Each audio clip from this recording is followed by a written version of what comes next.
సమరం హెల్త్ ఛానల్కు స్వాగతం. ఈరోజు మనం విషాలను హరించే కాఫీ గురించి తెలుసుకుందాం. కాఫీ తాగడం వల్ల చక్కని ఆరోగ్య ప్రయోజనాలు చేకూరుతాయి. అయితే ఆ ఆరోగ్య ప్రయోజనాలను పొందాలంటే మాత్రం కాఫీని మరిగించడంలో చక్కని పద్ధతి, అలాగే కాఫీ తాగడానికి సరైన సమయాన్ని పాటించాలి. ముఖ్యంగా వ్యాయామం చేసే ముందు బ్లాక్ కాఫీ తాగితే చాలా మంచిది. వ్యాయామానికి ముందు బ్లాక్ కాఫీ తాగితే శరీరం శక్తిని ఖర్చు చేసుకునే వేగం పెరుగుతుంది.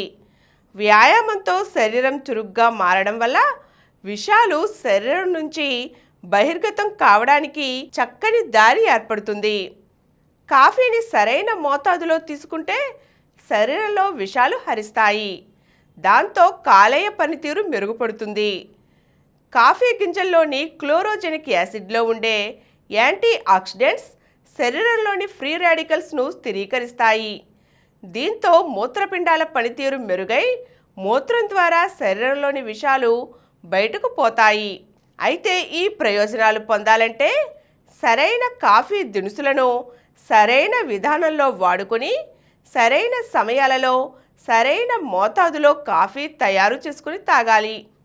అందుకోసం పురుగు మందులు ఉపయోగించకుండా పండించిన సేంద్రియ కాఫీ విత్తనాలను వాడుకోవాలి.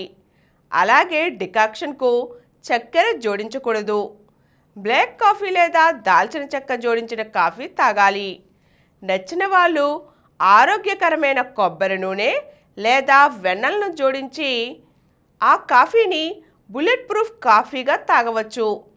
రాత్రిపూట కాఫీ తాగితే విషాలు హరించే ప్రభావం ఎక్కువగా ఉంటుంది.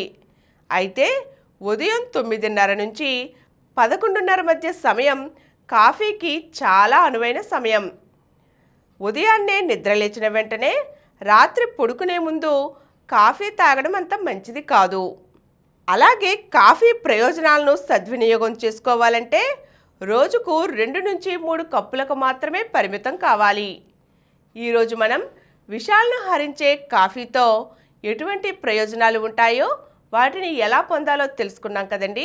మరో చక్కని అంశంతో మళ్ళీ కలుద్దాం.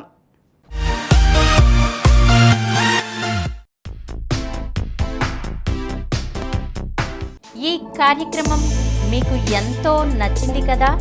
ఇటువంటి మరిన్ని వీడియోల కోసం అనతి కాలంలోనే 20 కోట్లకు పైగా వ్యూస్ సాధించిన సమరం ఛానల్ సమర్పించు సమరం హెల్త్ ఛానల్కు సబ్స్క్రైబ్ చేయండి, లైక్ చేయండి, మీ ఫ్రెండ్స్కి షేర్ చేయండి. అలాగే ప్రక్కనున్న గంట సింబల్ని ప్రెస్ చేయడం మర్చిపోకండి.